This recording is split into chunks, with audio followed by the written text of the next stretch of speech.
اعوذ باللہ من الشیطان الرجیم بسم اللہ الرحمن الرحیم۔ محترم ناظرین کرام، سلام علیکم ورحمۃ اللہ وبرکاتہ۔ ایام فاطمی کی تسلیت اور تعزیت آپ حضرات کی خدمت میں عرض کرتا ہوں۔ موضوع سخن اسماء اور القاب بی بی سیدہ ہیں۔ آپ کے 100 سے زیادہ القاب اور اسماء ہیں، جس میں سے مشہور ترین آپ کا اسم گرامی فاطمہ ہے، زہرا ہے اور منصورہ ہے۔ اسی طریقے سے آپ کے القاب میں بعض لقب یہ ہیں: طیبہ، طاہرہ، راضیہ، مرضیہ، عالمہ، معلمہ، نوریہ۔ انشاءاللہ بعض آپ کے القاب اور صفات کا تذکرہ آنے والے پروگرام میں آپ حضرات کے سامنے پیش کروں گا۔ آپ کی ولادت بسعادت بعثت کے 5ویں سال ہوئی اور آپ کے والد ماجد خاتم الانبیاء، اشرف الانبیاء حضرت محمد مصطفیٰ صلی اللہ علیہ وآلہ وسلم تھے، اور آپ کی والدہ جناب خدیجۃ الکبریٰ ام المومنین تھی۔ آپ کے شریک زندگی امیر المومنین حضرت علی علیہ السلام تھے۔ آپ کے 2 بیٹے حسنین شریفین تھے، اور آپ کی 2 بیٹیاں جناب زینب کبریٰ اور جناب ام کلثوم تھیں، اور آپ کے ایک فرزند جس کا نام محسن تھا، ان کی شہادت ولادت سے قبل ہو گئی۔ افسوس یہ ہے کہ آپ بہت ہی صدمے کے ساتھ اس کائنات سے گئی ہیں، جبکہ آپ کی عظمت ایسی ہے جس کو یا نبی نے سمجھا، یا ولی خدا نے سمجھا، یا خدا نے سمجھا۔ آپ نسب کے اعتبار سے رسول اسلام سے سب سے زیادہ نزدیک اور قریب تھیں۔ آپ کے وجود ذیجود سے آسمان امامت پر 11 ستارے چمکے۔ آپ وہ بلند مرتبہ خاتون ہیں جو جب صداقت اسلام کو ثابت کرنے کے لیے میدان مباہلہ میں تشریف لائیں تو نساءانہ کا مصداق کامل بن گئیں۔ آپ وہ باکردار خاتون ہیں جو اصحاب کسا کے لیے تعارف کا مرکز بنی۔ آپ وہ بلند مرتبہ اور سردار جنت اور خاتون جنت خاتون ہیں جو اس روئے زمین پر صفات الہیہ کا مرکز تھیں، اور وہ رسول جس پر پوری کائنات قربان ہو جائے، اس نے 3 مرتبہ بی بی سیدہ کے لیے کہا: فداہا ابوہا، بیٹی سیدہ تمہارا باپ تمہارے اوپر قربان ہو جائے۔ اہل سنت کے محدثین نے بھی لکھا کہ اول شخص یدخل الجنہ فاطمہ، سب سے پہلی فرد جو جنت میں داخل ہوگی وہ بی بی سیدہ ہوں گی۔ وہ جنت جس میں داخل ہونا ہر ایک کی آرزو ہے، چاہے وہ اولین میں سے ہو چاہے وہ آخرین میں سے ہو۔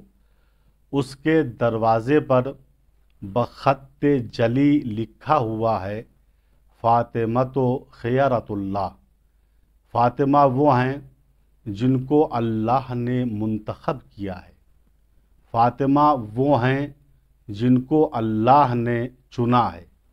یہاں صرف ایک جملہ میں یہ کہنا چاہتا ہوں کہ جس کو اللہ نے چنا ہے اس کا مقابلہ اس سے نہیں ہونا چاہیے جس کو بندوں نے چنا ہے۔ حقیقت میں بی بی سیدہ وہ ہیں جو اللہ کی حجت ہیں روئے زمین پر، اور یہ میں نہیں کہہ رہا ہوں، اس کی دلیل یہ ہے کہ بی بی سیدہ روئے زمین پر اللہ کی حجت ہیں، چونکہ آپ چہاردہ معصومین میں سے ہیں، اور چہاردہ معصومین اللہ کی حجت ہیں روئے زمین پر۔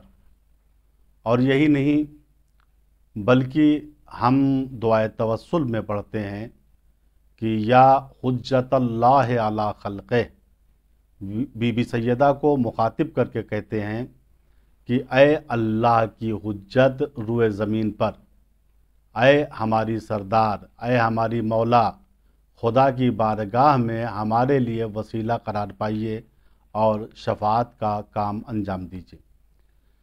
اور امام حسن عسکری علیہ السلام آپ کی عظمت کو اس طریقے سے بیان فرماتے ہیں، اور یہ حدیث بہت سی کتابوں میں مرقوم ہے۔ آپ فرماتے ہیں کہ نحن حجج اللہ علی خلقہ، ہم ائمہ اہل بیت اللہ کی حجت ہیں اس روئے زمین پر۔ وجدتنا فاطمہ حجت اللہ علینا، اور ہماری جدہ بی بی فاطمہ وہ اللہ کی حجت ہیں ہم ائمہ اہل بیت پر۔ حجت یعنی دلیل، حجت یعنی برہان۔ اور آپ کی عظمت کردار اور بلندی مرتبہ کے لیے یہی کافی ہے کہ امام زمانہ جو ہمارے وقت کے امام ہیں، انہوں نے توقیع شریف میں فرمایا وفی ابنت رسول اللہ لی اسوۃ حسنہ، بنت رسول میں میرے لیے نمونہ عمل ہے۔ بہت بڑی بات ہے۔ قرآن نے مسلمانوں کو مخاطب کر کے کہا لقد کان لکم فی رسول اللہ اسوۃ حسنہ، اے مسلمانوں تمہارے لیے اللہ کے رسول میں عمل کا بہترین نمونہ ہے، یعنی جیسا عمل اللہ کا رسول انجام دے ویسا ہی عمل تم لوگ انجام دو۔ لیکن یہاں امام زمانہ یہ فرماتے ہیں کہ بنت رسول میں میرے لیے نمونہ عمل ہے، تو یہیں سے عظمت کردار بی بی سیدہ سمجھ میں آتی ہے۔ آئیے ہم دیکھتے ہیں آپ کا نام فاطمہ کس نے رکھا۔ حقیقت حال یہ ہے، اور روایتوں سے یہ بات بطور متواتر ثابت ہے، کہ آپ کا نام فاطمہ اللہ تعالیٰ نے رکھا ہے۔ جب شب معراج اللہ کے پیغمبر جنت کے اندر تشریف لے گئے تو جبریل امین نے آپ کو ایک سیب دیا۔ جب رسول اسلام نے اس سیب کو 2 پارا کیا تو اس کے اندر سے ایک نور نکلا۔ رسول نے جبریل سے سوال کیا، جبریل یہ نور کس کا ہے؟ تو جبریل نے آواز دی اور بتایا، یا رسول اللہ ہیا فی السماء منصورہ و فی الارض فاطمہ، یہ اس خاتون کا نور ہے جس کا نام آسمان پر منصورہ ہے اور زمین پر فاطمہ ہے۔ حضرت علی علیہ السلام نے اپنے ایک بیان میں رسول اسلام سے سوال کیا، یا رسول اللہ آپ کی بیٹی کا نام فاطمہ کیوں ہے؟ خدا نے کیوں فاطمہ رکھا ہے؟ تو رسول اسلام نے فرمایا، یا علی اس کی وجہ یہ ہے ان اللہ فطمہا و فطم من احبہا من النار، اللہ نے میری بیٹی سیدہ کو جہنم سے دور رکھا ہے، اور اسی طریقے سے میری بیٹی کے چاہنے والے جو ہیں وہ بھی جہنم سے دور رہیں گے۔ لہٰذا یہاں سے ایک مزاج یہ ملتا ہے، جنت میں جانے کے لیے صرف مسلمان ہونا کافی نہیں ہے، بلکہ محب سیدہ ہونا شرط ہے۔ والسلام علیکم ورحمۃ اللہ وبرکاتہ۔